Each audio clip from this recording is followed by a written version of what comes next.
Je vais revenir sur la question du sang et du sol. Vous savez qu'on parle de droit du sang, droit du sol. Et bien évidemment, pour revenir à la théorie des solutions à court terme et à long terme, le droit du sol est une solution brève, immédiate. Le droit du sang est quelque chose de beaucoup plus complexe, beaucoup plus lourd, beaucoup plus dans la durée, dans la longue durée.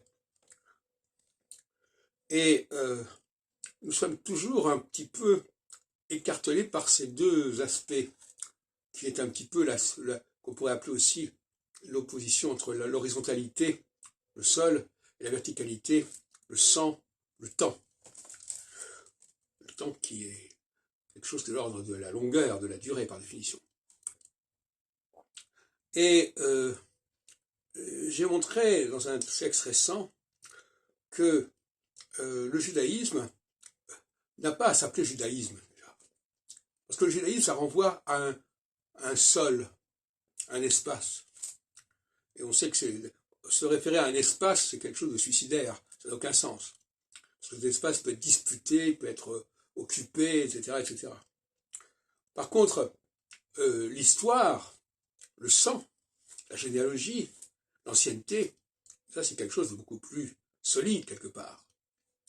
Et on voit que dans le cas de la question juive, il y a la diaspora qui est quelque part néanmoins liée à la question du sang, puisqu'elle n'a pas le sol comme substrat, même si certains dans la diaspora ne sont pas capables de se référer à autre chose qu'à Israël, et donc à un sol.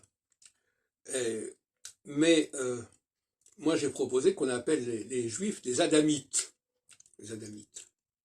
Parce que Adam, le personnage d'Adam qui est créé au premier chapitre de la Genèse, c'est celui qui inaugure toute la lignée judaïque, qu'on peut l'expliquer d'ailleurs par différents moyens.